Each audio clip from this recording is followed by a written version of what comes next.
जो हर नफ्स में छुपा हुआ है, जो किसी ने जुबान पर न लाया, ने दिल में बांधा। सिर्फ वो जानता है जो फना होकर भी बाकी है। मैंने खुद को छुआ और पाया कि मेरा लम्स भी इश्क की रोशनी का आईना है।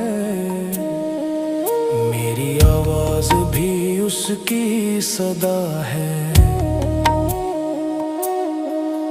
मेरी खामोशी भी उसकी ज़ुबानी।